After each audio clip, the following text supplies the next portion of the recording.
Welcome to episode 13 of the Box In podcast. I'm Garrett McCosker. And I'm Trevor Sombrano. How's it going, man? I'm good. We had a show yesterday, and We had some fun this weekend. So you want to talk a little about it, or? Yeah, so we had some kids from Jackrabbits fighting Compton at a show that Joe Zanders was putting on That's Saturday. Boyle Heights, it's not Compton. No, I was in Saturday. Sorry. Saturday I was in Compton. Oh, yeah. And then on Sunday we were in Boyle Heights at the Hollenbeck Center for Youth. Yeah. And Garrity somehow got finagled into calling the fights. Not calling them. Just announcing. Being the announcer. Yeah. That's fun. What was that like? It's fun. I had it was like a couple times I had to check a few names, to make sure there's a few names I hadn't seen before, and I had, You got to, because you speak Spanish, yeah, probably pretty easy, but I know there's some Armenian names that you ran across, right? No Armenians on that show. Armenians? I lucked out. Any Russians? I thought there was a Russian. No, there was a kid who had a name that I'm very familiar with because he had like a Croatian name. Okay. It was like Juric or something like that. Yeah, which is. So I went out to him and I said, "Hey, are you Michael Juric?" And he goes, "Yeah." I go, "You pronounce it Juric or Juric?" He goes, "Juric." Thanks for asking. Okay, perfect. he was like so surprised that like someone asked. I was like, "Yeah, man. If I'm gonna announce people's names, I'm gonna make sure I get them right." I was tripping out about how the fathers would walk over to you.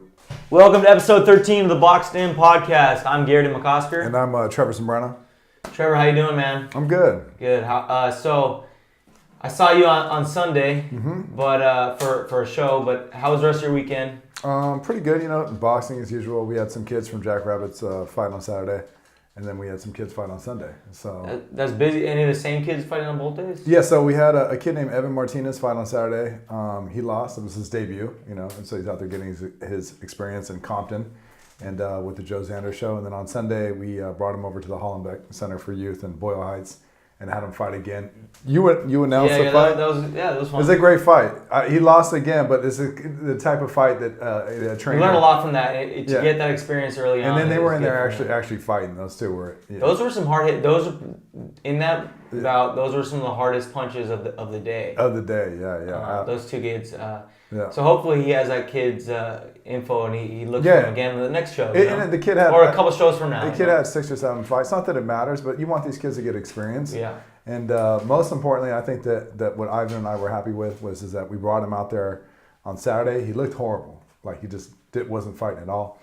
And on Sunday, he fought his heart out. He did, yeah. Yeah. And if anything, we get to both walk away and to know that he's a fighter and he's got it in him. So for sure. So it was a little bit of a test for like Ivan wanted to see if he shows up again on the second day. Yeah, I mean, he really looked bad on Saturday. Okay. I mean, and we basically said, hey, look, if there's a show tomorrow, we're going to put you on the show. And there was a show. So, I mean, the thing is you could see a kid in the gym, but all of a sudden they could be completely two different people. And this goes for fighters as well, and all fighters on all levels.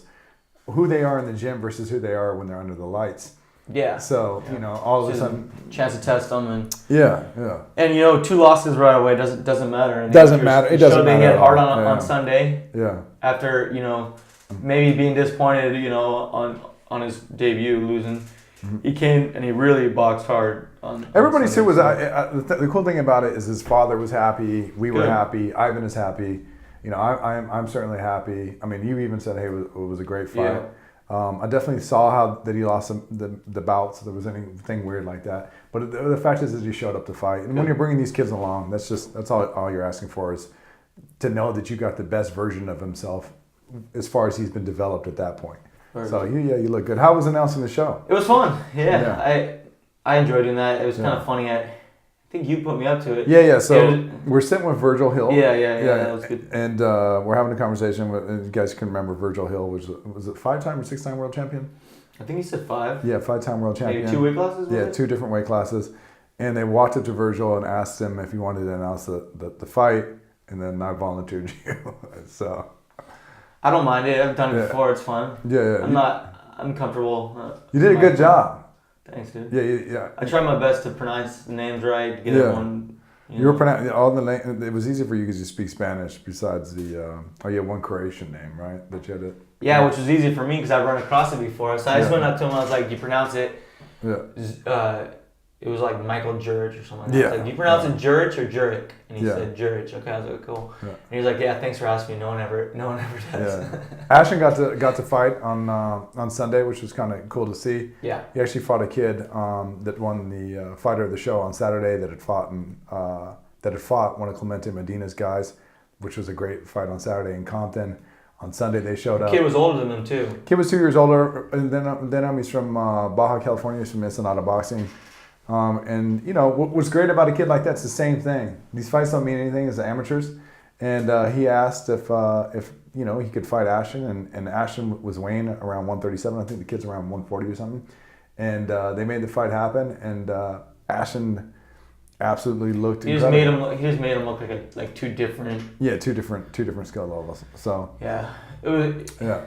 But hey, props to that kid, because that's why you come to California get some shows. He was looking for different looks to prepare himself. Yeah. Unbothered by the fact that he might get beat by a guy that's a little bit younger than him, but he needs to find a new look, and Ashton brought that. Just to bring this up, as far as styles and so forth, specifically with probably a style that you're going to encounter a lot in Mexico, I imagine, is that you're going to be dealing with a lot of pressure fighters, and if it's not pressure fighters, it's like a pressure fighter boxer sort of style. Yeah. So Ashton has a completely different look. Ashton has a look that, just to be honest, that I have fun. Obviously I have fun training him. I have fun being part of the team. I also have fun just watching video of him and analyzing things that he's doing that I don't see a lot of professionals do. And to see a young man at 15 doing these things, I mean, God, you got to be excited about it. So especially to be in the corner. When he comes to the corner and we're giving him advice, often it's for him to cash in the investments that he's already made because he's landing so many shots. So it's like saying, hey, if you're shotgunning someone to the body all day, maybe act like you're shotgunning them and whip a hook on top of the cross and roll out or something like that. But it's real fun. That's good. I'm excited to watch him as he progresses in his career, and I think anyone who's listening or watching on YouTube, however you maybe we could put some clips up. You ought to follow this kid, because you're getting in early on a very talented kid. Yeah. That is really a pleasure to watch when it comes to. I've not seen any 15. Obviously I'm a guy that digests a lot of boxing. I certainly haven't seen any 15-year-olds out there that I can think of ever in the history of the sport that look the way that he does. That has. But let's be fair. How many times did you see guys this early in their career? A lot of, for me, kind of the guy that I always put up there was, we've mentioned his names before, is Vic Pasillas. Another guy that I think about seeing, young footage of is Oscar De La Hoya. Seeing Floyd when he was younger. And this is the great thing about YouTube. It's like you could type in young Oscar De La Hoya. Yeah, but you're just finding somebody and then like picking apart their amateur style with like some sort of reverse engineering of like you're not actually seeing a 15-year-old and then making a bet on whether or not he's going to become somebody. No, you know what? What's crazy? I'll bring this up, and I think I said this before. So I'd seen Devin Haney when he was like 9 or 10 at the Gene Lewis tournament in Arizona. He just signed a huge contract. Yeah, he just had a huge contract. Matchroom and DAZN. Yeah. He's good for Devin Haney. I mean, but we'll get to the contract. But when I seen him when he was 9 or 10, I saw him doing, we're just warming up and shadowboxing and moving. And I remember saying to his trainer, I can't remember his name, is a good guy, part of Devin's team still. What bout is he? And he told me, like, Gene Lewis is a big tournament with like 3 rings, so he told me what bout it was. And I got to watch Devin fight then, and I got to watch Devin fight a lot in the amateurs. And I always told everybody that would listen that Devin has a lot of skills. And so now that we see that Devin is, I was telling people to look at him when he was 10 or 11. And there's certain kids that are going to be like that. So then the takeaway from this is that I think you're tooting your own horn that you've been right in the past, and everyone should follow Superman Sylph right now. I think everyone should, but I've been right in the past, and if you're and I'm trying to think if there's anybody else that I saw coming up when they were young that I was sort of probably it's going to bother me. I can't remember his name. Marcus Brown was the other kid I was really high on watching. Anytime he had any matches, and to be honest too, I enjoyed watching Michael Hunter, who possibly could have had a shot with Anthony Joshua at heavyweight during his amateur career. So yeah, that's a big story. That last week that was the topic of discussion, how that the Anthony Joshua fight with Big Baby Miller fell apart, and what Trevor's referencing now is the possibility of the opponent. But actually, on today's episode, I want the focus and topic to be the they call him Big Drama Show because of that famous moment in that post fight interview he's doing with I think he's doing it with oh boy, who's the HBO guy? Larry Merchant? No, the younger guy. Max Kellerman? Max Kellerman. Oh Max, when you come to see me, you come see Big Drama Show. Mm-hmm. I love that we're getting a big. There was a dramatic breakup between Abel Sanchez and Triple G for Big Drama Show. Yeah. And that's what I wanted to talk about today. Yeah. First, I think I'll read the statements. It was Wednesday, and I'm scrolling through Instagram. So you're talking about the split between Gennady and Abel Sanchez.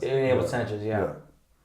So I'm scrolling through. Your Kazakhstan, by the way, your Kazakhstan impersonation of Gennady, it's not that good. I was like, I was trying to figure it out. Okay, go ahead. That's fine. I'm just playing with you. All right, so this was a press release from Abel Sanchez, and it was put out. I saw from a ring announcer who does for Ring TV, and she put it out. FYI, as of today, I no longer be working with Gennady Golovkin. After a great 9-year run, records set and equaled, developing a Hall of Fame career and making it possible to sign a 6-fight, $100 million contract with the Zone, he proposed and insisted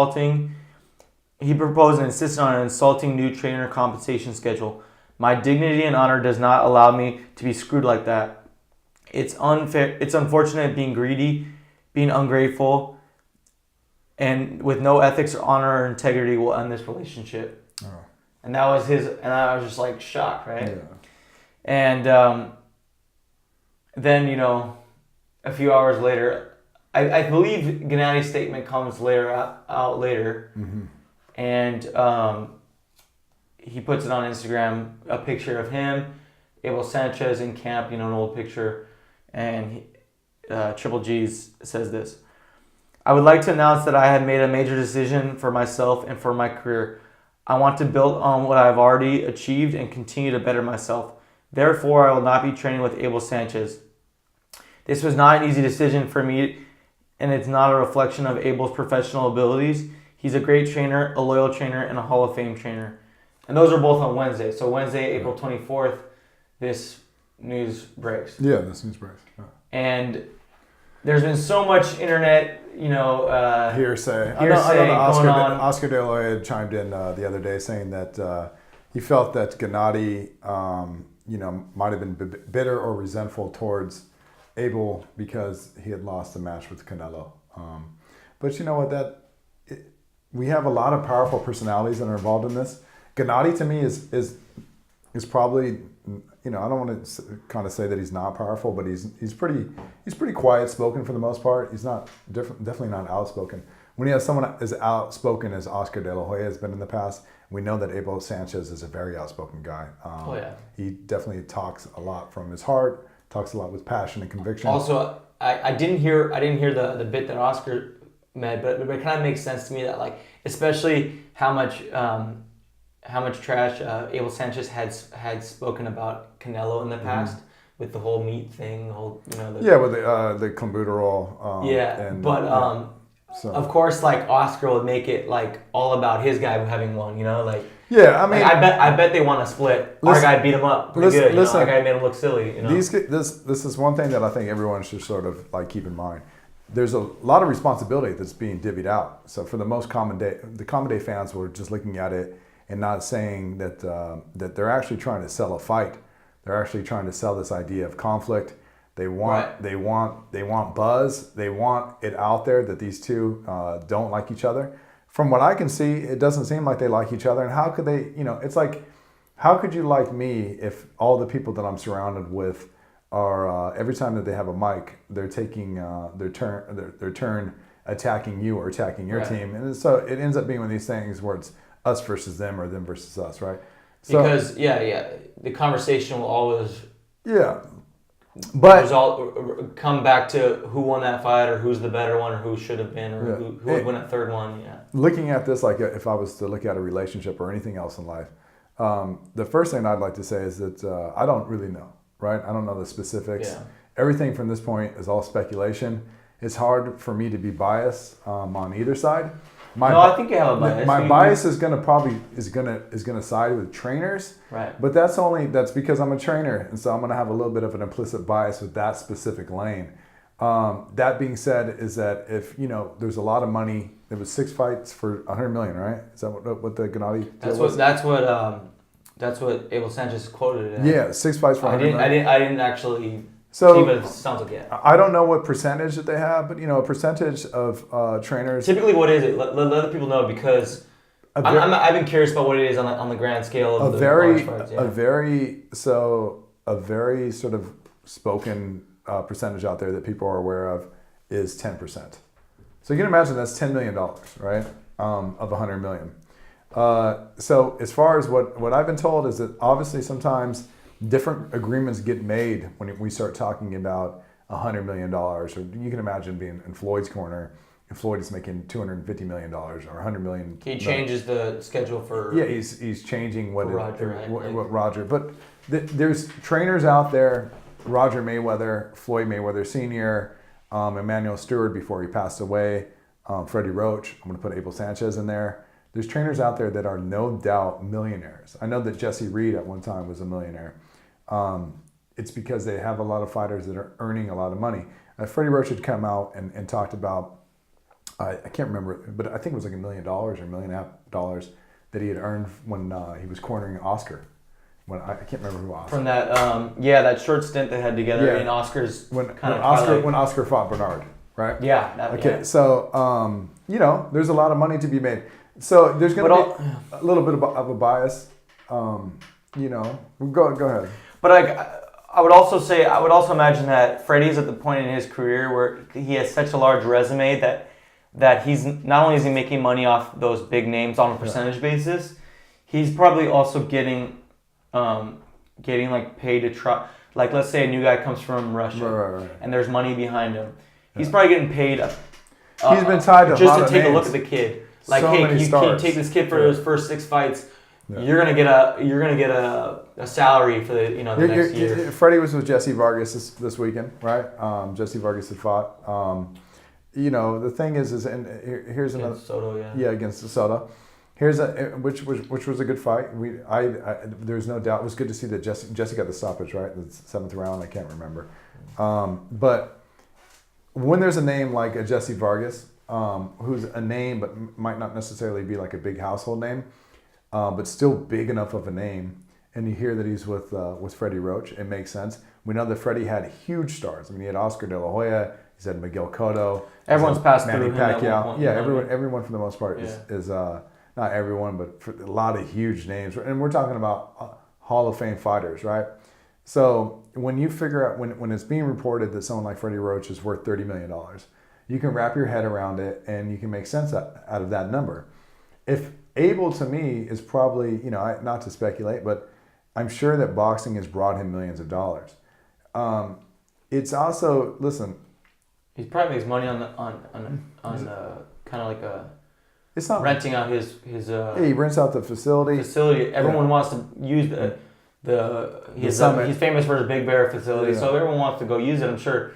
Camps that aren't even related to him in any means. Canelo was training. The irony is that Canelo was training at the summit in 2011, 2012, right? Yeah. When I was in. I didn't know that. I was at the summit in 2011, and I was having a conversation with Abel, and Abel was showing me photos of the iconic photo of Gennady and Canelo that everyone sees. Oh yeah. Yeah, when they were young. When they were young at the summit. With each other. Yeah, and I know that Gennady had just gotten there. I believe in 2011, 2010, because they were with each other for 9 years, and already Abel was voicing his belief in Gennady, and was right. He had said, people forget this too, that Abel had Kovalev at that time. So we all know called the Crusher, and that he had him when he came over. And Abel, you can imagine from Abel's perspective, he's talking about 9 years. He brings a kid out here, or kid is brought to him. He's making a big investment himself. It's not one of these quick turnarounds. A 9-year investment. Yeah. And he, Abel is a guy who I imagine has a strong opinions in a large. Oh, he has very strong opinions. Large ego. Yeah. But it seems you're not going to make it in boxing if you don't have those. Right, things. But it seems to be very very much earned because he does, like in his statement, he is saying he is taking a lot of credit. But in effect, it kind of seems like a slight maybe, but also he did build up a guy from Eastern Europe. But actually, 10 years ago, those Eastern Europeans weren't getting paid. Yeah, today we got a bunch of them getting paid. But 10 years ago, you were still taking a gamble on an Eastern European. Someone's talking to Gennady too, and I don't know. It's basically saying that Gennady, when you're out there having press conferences, to say things like Mexican style, right? You remember? Yeah, he did. Yeah, so we don't know who's saying, but there's some sort of direction that's out there. And they go behind him, man. They love that. Well, why wouldn't they? I mean, the guy could fight. He comes to fight. He comes to stop you. Comes to hurt you. Big drama show. Yeah. He's and then he. I like fight. This is fight. I like fight. Yeah, this is fight. And he wants to let his boxing speak for itself. It's so as far as what Abel got done with Triple G. First of all, we're talking about an incredible run. These two, they're gonna be looked back in boxing history as having an incredible relationship. That relationship, of course, was reciprocal. Just by proxy, to having a guy like Triple G in your stable as being the trainer of Gennady Golovkin, you're going to have so many people come to your facility. Certainly, they build each other's careers up. Yeah, so. But that's a phenomenon that happens in the entire boxing sort of, let's say, economy, because, for instance, Freddie's made a ton of money not only because of his relationship with Manny and what they've built, what they've sincerely both have helped each other and built each other's net worths in a sense. But because of that, he's become a target that other people want to bring traffic to. We were with, and he's made money so it's almost hard to quantify the amount of money he's made with Manny. Yeah. But that resume of what he's done with Manny has also brought some other money to him from other guys that. When trainers are coming up, we were with Freddie Roach's first world champion this weekend, Virgil. That's right. Yeah. Virgil Hill was Freddie Roach's first world champion. That's not to say that Freddie wasn't involved when Freddie was with Eddie Futch. Iconic trainer and teacher. That's not to say that he wasn't involved with world champions then. That is to say, though, that when Virgil split with Eddie, because Eddie was sort of, getting older, is what Virgil expressed us, is that Virgil Hill ended up being Freddie's first world champion. It's to know that there's a process, right? I mean, Freddie has talked about this himself, which is that when he got that money from Oscar De La Hoya, all of a sudden that money allowed him to make sure that there was some stability at the gym. To build, remember, he used to have a house that was attached to the gym, which is now where the second ring is, and it was a living quarters, and Freddie was living next door. I didn't know that. Yeah. He was there every day to open up the gym, and he can see his vision through and make his vision happen. It's the same thing, the trainers don't get successful over a couple of years. It just doesn't happen. It's a large investment. And that's the thing. I feel bad for trainers. This is separate. This is separate from all these big name trainers we're talking about now. Mm-hmm. But when I see kids that I boxed with when I was young, when I see the amount of investment that their amateur coach put in them to make them who they are, really good product, right? Yeah, to end up with somebody else. And then it kind of makes me feel bad for these guys, and they go to another trainer when they turn pro, and then that trainer just puts the seasoning on them. Yeah. And they're already, Well, listen, it's a catch-22. There's a process of bringing up an amateur, and just to be honest, if I fight you 50 or 60 times as an amateur, let alone 70 to 100 times, which a lot of these amateurs have that pedigree. A lot of times, the process of you learning how to fight is really you're learned in there. You're learning their fighting, or you're learning their sparring. So when all of a sudden you get to a higher level of a trainer that says, hey man, just so you know, every time you throw a jab, you bow and arrow it, which means you pull it back and then let it go like a bow and arrow. If you have a trainer that has what I would, kind of quantify and qualify as an eye for boxing. Like a Nacho Beristain. A Nacho Beristain. These guys, even Abel Sanchez, these names that Virgil, Virgil Hunter, these names that are getting tossed around right now. There's something there. So this is just to say, in looking at Abel Sanchez and knowing that Abel Sanchez was done with boxing after Terry Norris. He trained Terry Norris. Terry Norris, in fact, was his marquee star at that time. And I know the relationship, there's actually mirrors sort of what happened with Gennady, which is the relationship went sour, and that Terry Norris and Abel dissolved the relationship. Well, I want to talk a little bit about that because on Saturday, Abel had opened up about it for the first time. He about Gennady or Terry Norris? About Gennady. Okay. The Behind the Gloves did an interview up in Big Bear with him, and he opened up. If it is now, is a good time to kind of bring a quote from what we talked about. So he said that he was completely blindsided, and that which is one of the questions we always wonder is sometimes when you're trying to make maybe if you're trying to get out of a contract or whatever, you demand something that's completely unreasonable economically, and then that kind of dissolve the relationship. Be an opportunity, but Sanchez had told Michelle Joy Phelps from Behind the Gloves that he had been blindsided that Triple G had showed up to the morning run on the given day that this happened, and there was a different card out there in the driveway. They meet every morning at 6 for the run. And that so Abel had come out. He thought, okay, that might be Gennady's, but then Gennady comes out, and the two of them shook hands. Supposedly this happens after the compensation schedule had already been discussed. They shook hands, and he said that they'll be training with someone else, and that he came to pick up his gear, and he left. That was it, huh? And he said that he felt like he lost a friend and lost a son.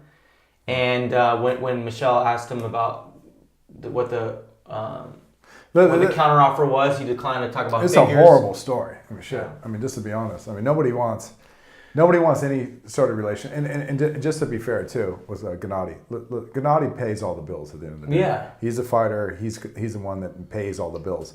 It's also to know that there is a relationship there for 9 years, right? That's a lot of trust. They made each other a lot of money. That's a lot of trust. And it's hard to take a side because let's look at it this way. Speaking of Freddie, though, Freddie had dissolved a relationship with Manny Pacquiao for a fight, and then Manny Pacquiao came back to Freddie. So listen, I'm not saying there's that bond there that's there. Yeah, so, we're talking about 9 years of having your man, your teacher. They both made each other's careers and what it is today. And it's easy for us to look at the good times. Anybody can look at the good times of Gennady winning, but what they don't see is sort of being in the trenches. They don't see making sure that Gennady's on weight, which I'm sure probably wasn't a problem because he's a disciplined guy. They don't see. I'm sure Gennady's like every other human being. They don't see where you have to go over there and motivate him. They don't see where obviously something is gonna sink in where there's gonna be a burnout when you've been doing this sport for as long as Gennady's been doing it. And he didn't come to him as a young pup. No, and you're keeping this guy going. 10 years ago, he was only 20. And me speaking as a trainer, I mean, that's just a horrible story. I don't want to hear that. I'd like to know that these guys sort of would have. I mean, 9 years is a lot of time. That they would have had a dialogue and been communicating with each other. And talking about how perhaps the training relationship, and more than that, it's a friendship, it's a mentorship, and you're talking about spend holidays together, people, right? Yeah. There's been an incredible amount of sacrifice, like you said. Fighters are missing holidays. Trainers are missing holidays. Fighters are up in the morning. Trainers are up in the morning. There's an incredible amount of sacrifice. We're talking about 9 years. We're talking about one of the best fighters of his generation. One of the best middleweights we've seen in the past couple decades. I definitely don't want to hear that kind of thing. I mean, one would hope that there'll be a chance for them to, Yeah. Not have it end so badly, but you don't know. It was a pair we loved watching, you know? It's boxing, so you really don't know because so often in the boxing world, because this is a world that the mantra of boxing is eat or be eaten. Yeah, one also needs to consider this is Gennady maybe thinking to himself, or people in Gennady's corner. Yeah. Maybe, you know, his countrymen, maybe his family. It's a lot of money. Might be saying, hey, Gennady, like the biggest ones are behind you. Yeah. You know, your two big fights with Canelo have passed. You know, you just got this big contract. You might be in that phase of your career where it's time to start packing away money, and you know, take care of the rest of us in home Kazakhstan. Yeah, in Kazakhstan. You know, I mean There's not a lot of capital to move around there. To bring this up, and not to be petty, but you know, some trainers had already been spoke up immediately about the opportunity that they would like to train Triple G. You know, this sport. Do we have any indication on who Triple G would be with next? I mean, I could speculate what would be a good fit for Triple G. Yeah. I mean, obviously Triple G is a pressure fighter. He's a boxer too. There's things about watching a young Triple G, and this is not to be judgmental towards Abel, but a young Triple G was a lot slicker. He didn't get hit as much. He boxed a little bit more. He picked his shots a little bit more. He definitely wasn't taking a jab to throw a right cross at the same time.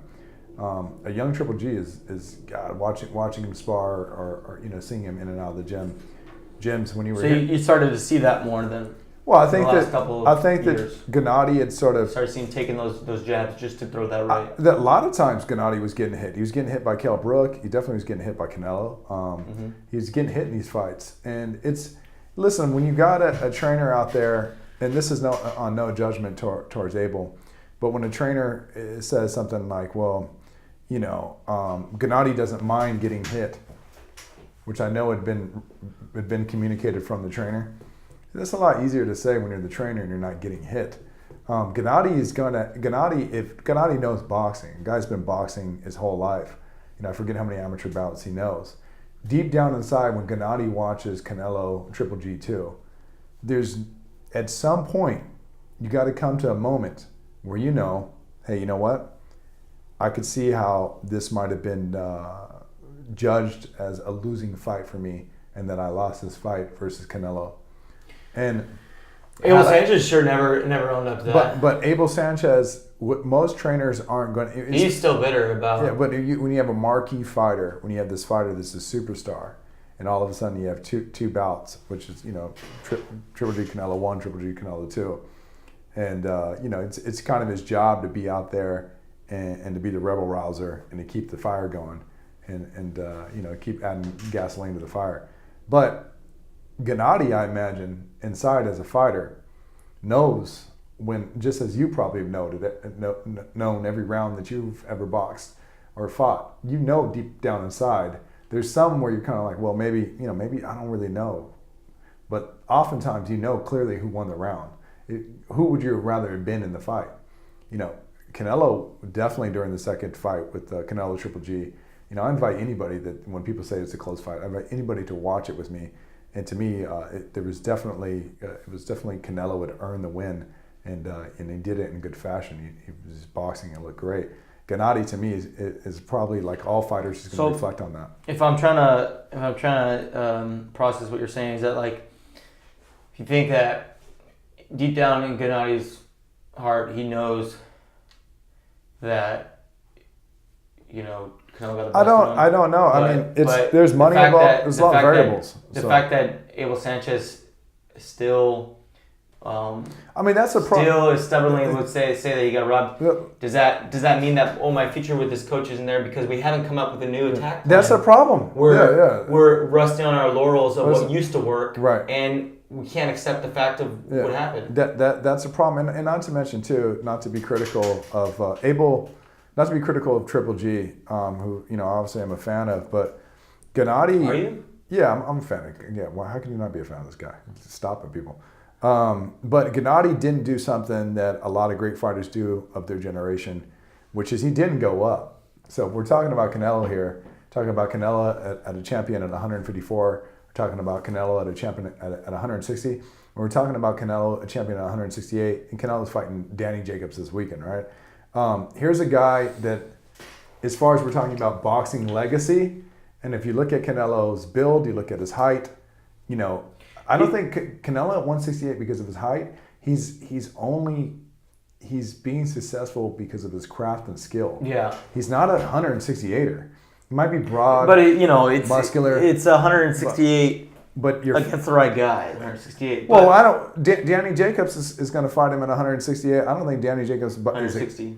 No, I thought they're at 60. 160. It's the middleweight. There's some middleweight titles. Yeah, yeah. Oh, God, I thought that. So you don't even went up to 68 for the. Just for that Rocky Spilling. Just for the okay. Yeah, so you're right. He's definitely going to fight Caleb Plant at 168. Yeah. Or Luis Bacall. But people will always remember. I think there'll be a Benavidez Canelo. Could you imagine that? That'd be a great one.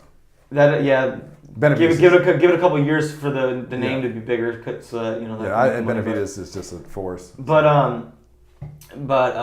I think people will always remember. You're giving Canelo a lot of credit, which he deserves. But people will always remember the period of time when Canelo's camp put him at 155 pounds, and he was contracted at 155 for every time he won a middleweight fight. But it was.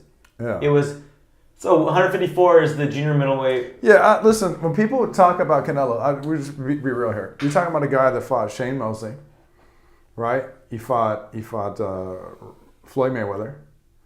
Canelo fought Miguel Cotto, right? Yeah. But we're talking about all Hall of Famers. Did he fight Miguel Cotto at 155 though, or did he fight him at 160? I thought he fought him 160 because Miguel Cotto had Saddam Ali's belt or something. I can't remember. It's so hard to keep. No. Miguel Cotto had Saddam Ali's belt. Saddam Ali took Miguel Cotto's belt and then gave it to Jaime Munguia. Yeah, Jaime Munguia. It's so hard to keep it with all this. Too many it's like musical chairs. Yeah. But no, I mean, but we're talking about you're looking at who it is, and it's hard for me to remember who it is that Canelo's faced. Even someone like Austin Trout, the guy has, just being fair to Canelo and Gennady. I'm sorry, Canelo's had this much stiffer opposition than Gennady. That's true. I mean, there's not even. It's like night and day. I mean, but Gennady just made a lot. What was it? 30 knockouts in his first 33 fights. And so he just made so many people. Yeah, and people weren't people weren't taking. I gotta imagine, people weren't like. It's hard to take a risk on a guy. So you're telling me I'm gonna fight a kind of a somewhat unknown guy in Gennady's first couple of years being in the U.S. Let's say. Yeah. I'm gonna fight a somewhat unknown guy who is just on a knockout streak, and what's the upside, you know? I mean, but it isn't necessarily, like, it's obviously a lot more complicated than that. Gennady didn't make a decision to go up and fight Andre Ward. In fact, and then when Andre Ward had vacated to 168, Abel Sanchez had came out like a week or two later and said that they had an intent to go to 168, the super middleweight. Oh, really? Yeah. I remember that. Oh, yeah, I remember all this. I mean, I remember it just because... So if you're talking about this is the Gennady hater coming out. Yeah, this is the Gennady. But I remember for years you were like, I'm just saying, you wouldn't be as much of a Gennady fan as I had. As far as if we're looking at men that fighters that were the baddest of their generation, Manny Pacquiao has a belt from 118 to 150. Did he get one at 54? 54, yeah. Yeah. Shane Mosley, 130 he fought all the way up. He had one at 54, but he fought for a championship at 60. Oscar De La Hoya is like that, 30 to 54, or maybe even beat Felix Cern at 160.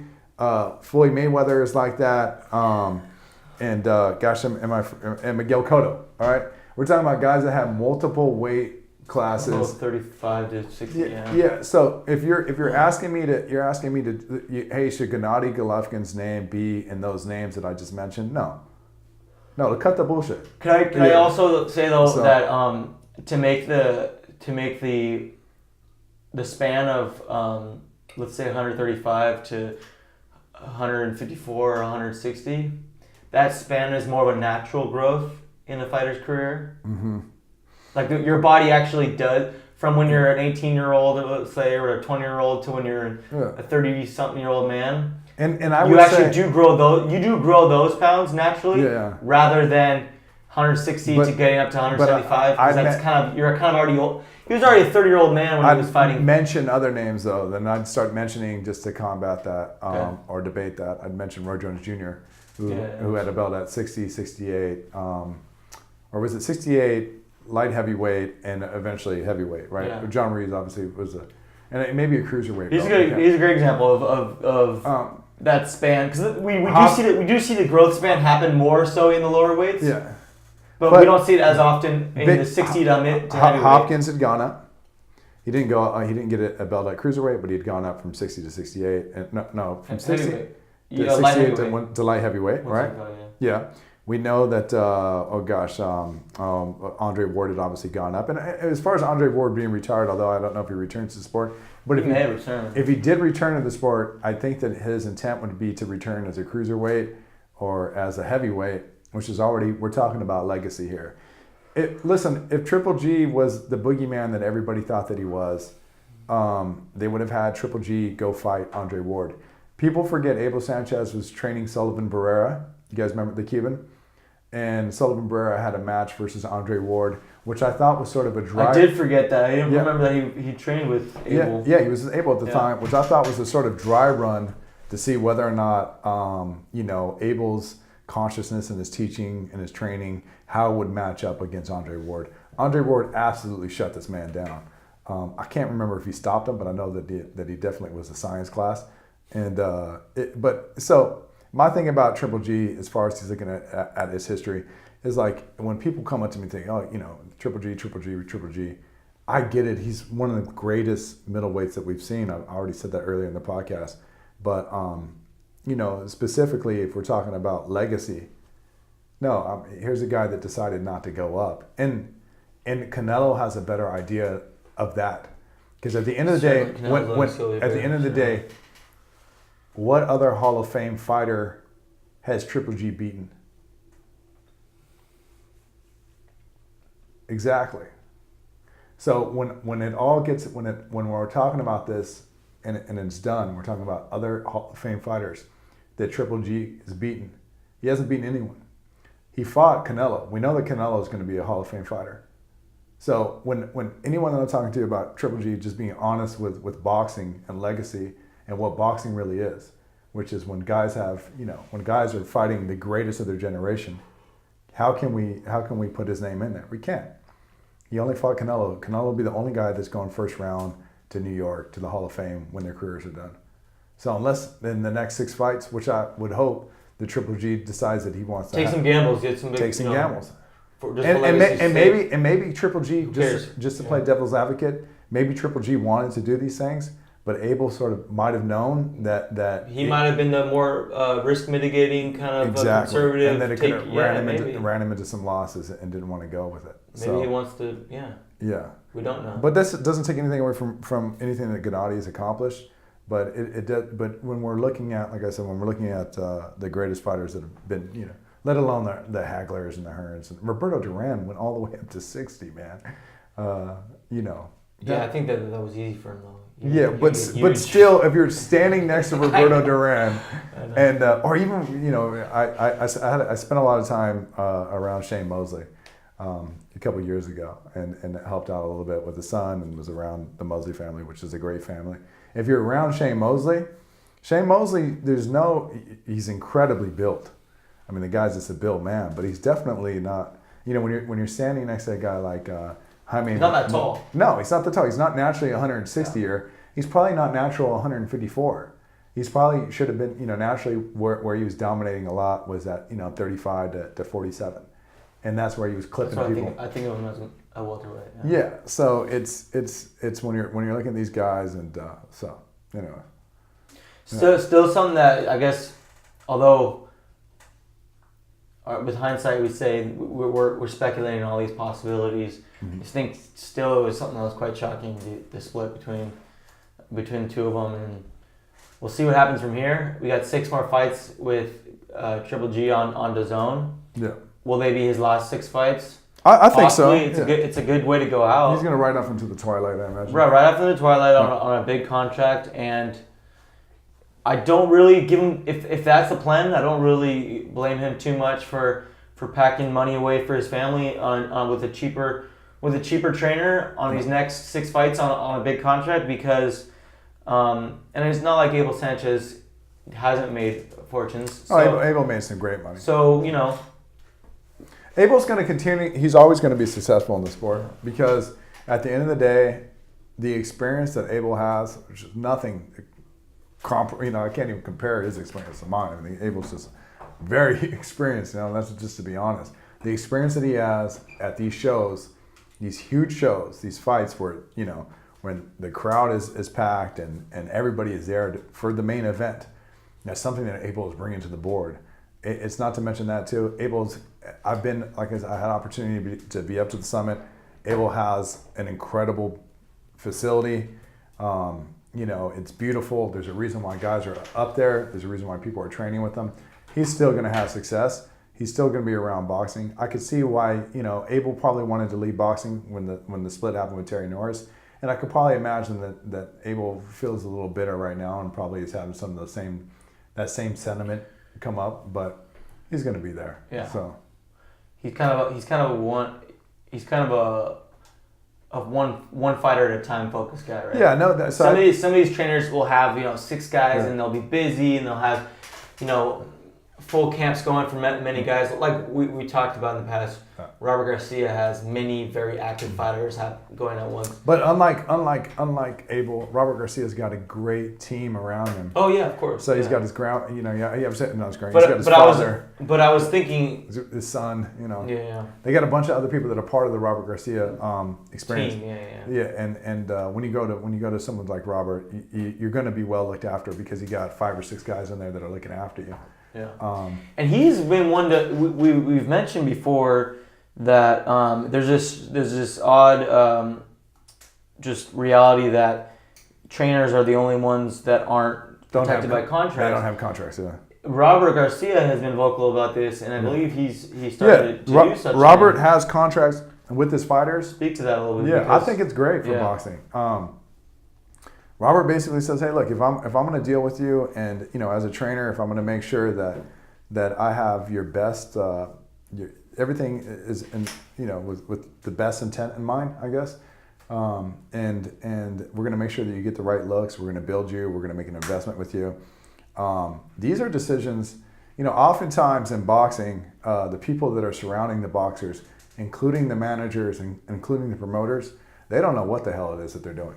They're at the whim of kind of 2 people. They're at the whim of the matchmakers who understand boxing and understand what matches to make and statistically can prove that they're going to give the right matches, which we've gone over in the past. And they're also at the whim of the trainers. So the trainers might specifically say to the promoter, hey, we kind of don't want that look. Or no, maybe not. That's just them being honest. The promoters and managers, for the most part, they don't know what the hell it is they're watching. I mean, that's just, they oftentimes can think that they have a star. And so that being said, when we're looking at the direction of fighters that are being led to become superstars, oftentimes I think people think that it is on the management side of things or it is on the promoter side. Now, their job is to make the conflict, their job is to sell the fight, but they certainly don't know how to move the fighters like chess pieces. They certainly don't know when the rook should face the rook and when the bishop should face the bishop, or when the queen can take down the king. They don't, They're there for the good times. They're not there to motivate. Yeah, but even then, not understanding sort of what's going on. That's why you can run across. I'm often fascinated by this. Run across a promoter or run across a manager that literally doesn't really know this sport, but they know management. They might have a contract law. They might be a lawyer. But there's somebody in that team that does know it, and that's always the matchmakers, and that's always the trainers. So when a guy like Robert Garcia comes out, But when you get a trainer, when you get a promoter that's also a matchmaker, kind of, that understands that element, that probably anybody like that?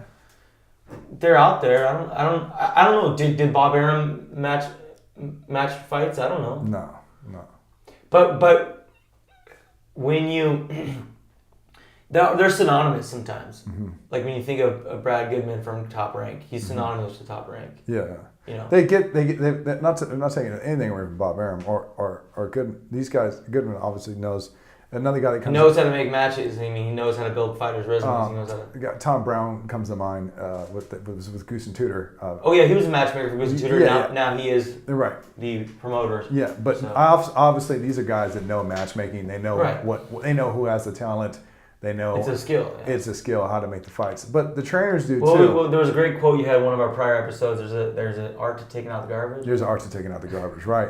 And it's also to know that if you can have a kid that's 18-0, and like I said, another kid that's 15-0, and we're just going to say the 15-0 is the A side. And as the A side, we know that he's going to take out the opponent, and that's just probably because one, he's just much more skilled. He's had the looks were more difficult. But with Robert Garcia looking after his best interests and knowing that the sport, particularly with the trainers, aren't getting looked after, that you can have something like this come up, which is to know that after 9 years that a relationship can get dissolved, which sounds like a horrible story, which is someone pulls up and shakes a hand and somebody hops at the car to get your gear. Yeah, but you know what? It does seem like it's probably good. It does seem like if you present them with a new schedule, like a new payment, proposing a new payment thing, they both seem to have allowed this conversation to begin. Mm-hmm. I mean, that's a speculation, but they probably. It wasn't like one flare up. They didn't argue. They weren't yelling at each other. Yeah, we're not privy to like how much. We're not privy to how much dialogue was there. Whether they just opened up negotiations and it just fell flat on its face. But we know they both had their chance to present something and it didn't work out. And at the end of the day, it's sad to see it. But I don't blame Trilogy too much for taking some of that money home. Listen, if his village is anything like the movie Borat, take what you can, Yeah, this is going to sound horrible, and this is me being very honest. I don't know if people are familiar with Terry Norris' story. I'm not actually. Yeah. Okay. Go ahead and... Terry Norris is what Abel Sanchez's former fighter, and not to say that this happened underneath Abel's watch, but I mean, he has trouble with his day-to-day life because of concussions that he received boxing. His faculties are not there. Every day in his life, it's a struggle to get by. He slurs his words. He's still very physically fit. He's actually in West LA. I want to say he's in Marina Del Rey or something.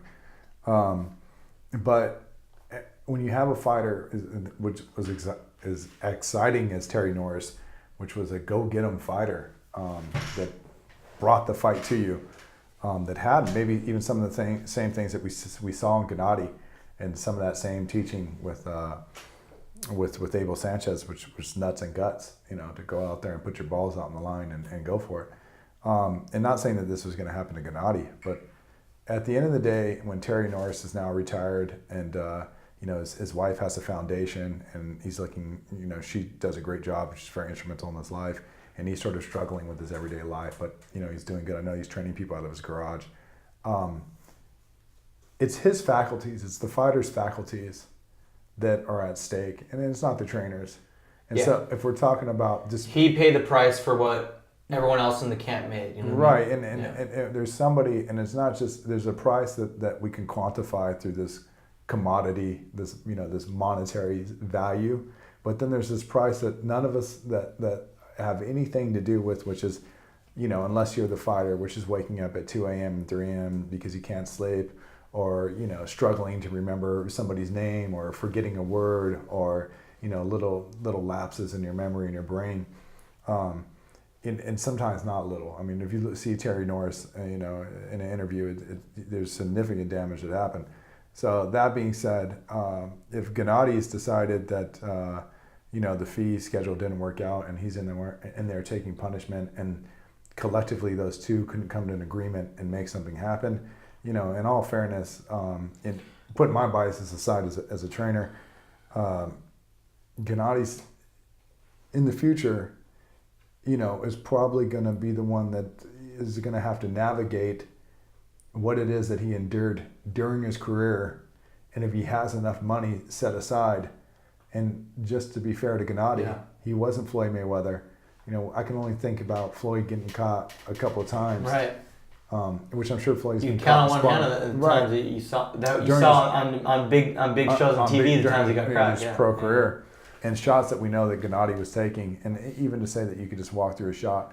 I'm sure Gennady's tough, and I remember Gennady saying that it just doesn't bother him, but maybe it doesn't bother Gennady, which it probably doesn't because of the toughness of his character, but biologically, from us being no, there's got to be, it's affecting his condition. So yeah. Well, on that depressing note, I hope you didn't listen to the last couple minutes, Mom. I think we'll wrap it. We'll wrap there. All right. And this weekend we got the Canelo versus Daniel Jacobs fight. Everyone should tune in. It's a fight on DAZN. It's one of the biggest fights of the year, and everyone should check it out. Make sure to watch the fight. And we'll probably, I'm guessing our next episode, hopefully it's a good one. The next episode we'll probably have somewhat of a recap. Actually, producer Daniel is going to the fight, so we'll have. What fight are you going to? He's going to the Canelo fight. You going to the Canelo fight? Yeah. Where's Canelo? Is it New York? Vegas. Vegas? Huh. It's not gonna, yeah. Punchy. Yeah, I don't know. I can't. There's fights everywhere. Tune in next week. Thank you. If you guys enjoying this, we'd love for you to write a review on iTunes. Share it with a friend. Appreciate you guys tuning in. See you next week.